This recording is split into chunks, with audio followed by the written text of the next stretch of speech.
morning, everybody. It is now 5:45 a.m. here at the Dog Pound, and I think it's time for a badass girl to show up. That's Lala, one of the top trainers that the world has seen today.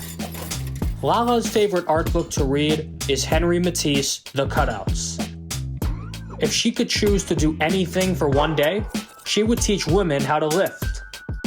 Lala hides her lift class in the chalk bucket before she goes to deadlift, squat, or bench. The 5:45 a.m. crew, originally, I just thought it was a group of guys that like to get up early and lift heavy, which I was super excited about.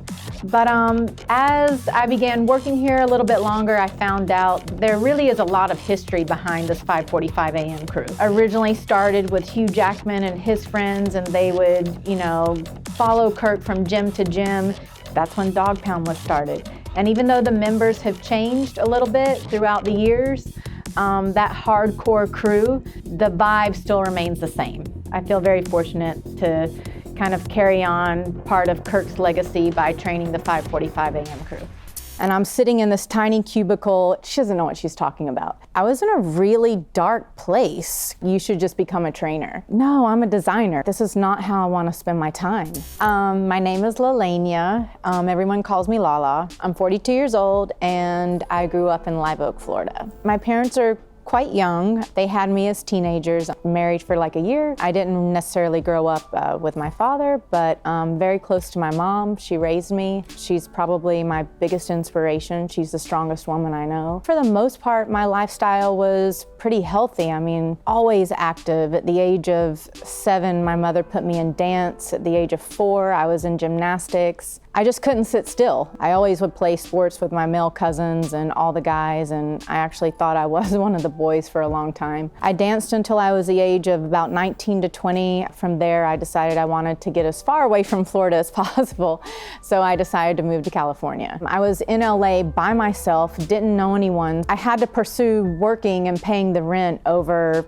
pursuing dancing. In my 20s, like I said, my lifestyle became less active and more about work. Maybe in my early 30s was when I decided to take up working out again or becoming active. The LA Athletic Club in downtown where I lived, that's where I was introduced into weight training, not necessarily weightlifting. That kind of ignited my passion again for fitness. At that time, I was working in fashion and really trying to pursue that. But I would always make time out of my day to leave and go to the gym. A few years later, I moved to Hong Kong and was working for a sweater manufacturer there. And I'm sitting in this tiny cubicle in the middle of new territories, like no windows. I'm working 12-hour days. And I just thought to myself, like, this is not how I want to spend my time. I had been through like a class pass, had been checking out all different gyms all over Hong Kong, just decided that I really loved fitness. And so I just kind of took it upon myself to get certified, quit working in fashion and pursue fitness. And I got fortunate enough, a gym that I belonged to as a member happened to just ask me randomly if I wanted a job. And so I was like, yeah, sure, I'll answer the phone. And they were like, no, we were wondering if you wanted to be a trainer. And I thought to myself, well, yeah, of course, absolutely. That led me to Copenhagen. And in Copenhagen, I started coaching CrossFit. And I knew I was coming to New York. I started looking at various gyms here in New York. Another trainer at the gym that I worked at in Copenhagen told me, he was like, oh, you should check out this place called Dogpound. And then once I got to New York, somehow a connection came through someone that I knew who knew someone here at Dogpound. And I found out through a third party that they were looking to hire trainers. And they asked me to send a resume. I didn't have one. And I looked at Dogpound's Instagram. I tried to model my resume after what the Instagram looked like. And then he called me back. I came in for an interview. I remember I walked in and I took one look at this place and I just thought to myself, is there anyone over the age of 30? I felt terrified. I was like, there's no way that they're gonna hire me.